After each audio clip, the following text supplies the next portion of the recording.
បាទសូមគោរពនឹងជំរាបសួរបាទពុកម៉ែបងប្អូនគ្នាចូលមកកាន់ Channel Pedelin បាទថ្ងៃនេះខ្ញុំមានរូបមន្តពិសេសមួយបាទចង់មកចែករំលែកទៅដល់ពុកម៉ែបងប្អូនគ្នាបាទជាពិសេសខាងពូអ៊ំតាដែលមានបញ្ហាស្ទើរឬក៏អសមត្ថភាពផ្លូវភេទបាទអញ្ចឹងរូបមន្តបាទជំនួយកម្លាំងផ្លូវភេទគឺមានខ្ទឹមសខ្ទឹមក្រហមខ្ញី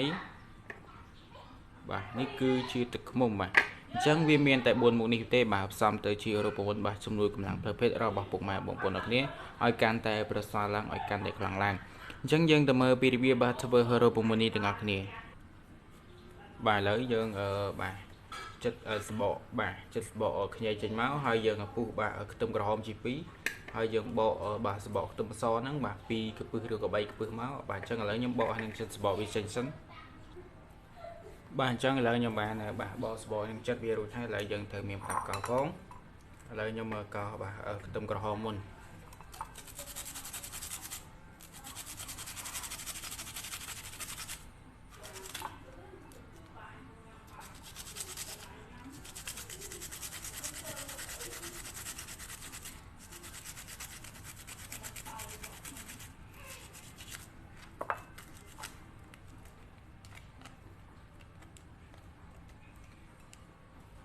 យើងកោខ្ទឹមសជាបន្តទៀតមកបាទ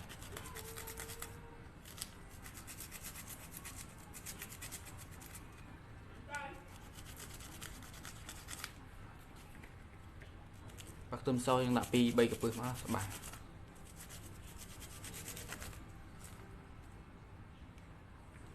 ជាចុងក្រោយគឺយើងកោខ្ញី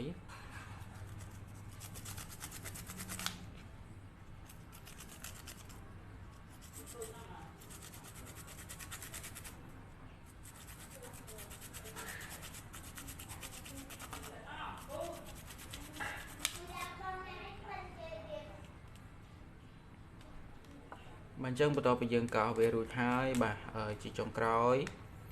គឺយើងត្រូវដាក់បាទទឹកក្តៅ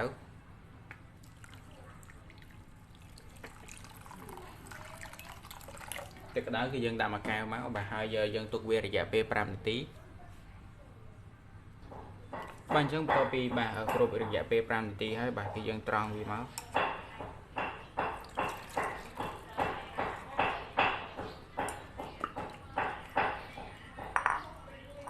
បាទអញ្ចឹងបាទរួចរាល់ហើយបាទសម្រាប់រូបមន្តបាទជំនួយកម្លាំងផ្លូវភេទរបស់ពុកម៉ែបងប្អូនអរគ្នាអញ្ចឹងងាយស្រួលមែនទែនបាទហើយជាចុងក្រោយបាទគឺយើងត្រូវដាក់ទឹកឃ្មុំបាទ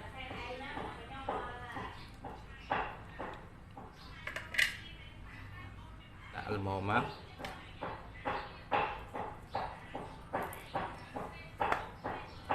ហើយយើងកូរវាទៅបាទ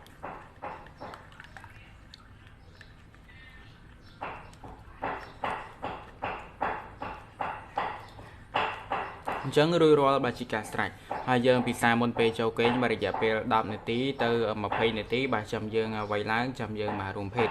អញ្ចឹងងាយស្រួលមែនទែនបាទហើយយើងពិសាជារៀងរាល់ថ្ងៃបាទធ្វើឲ្យកម្លាំងរបស់យើងបាទខ្លាំងក្លាតែម្ដងអញ្ចឹងបាទកុំភ្លេចចុចជាវនៅ channel របស់ខ្ញុំមួយផងដើម្បីទទួលបាននៅវីដេអូបាទថ្មីជាបន្តទៅទៀតបាទអញ្ចឹងសូមអរគុណនិងសូមជម្រាបលា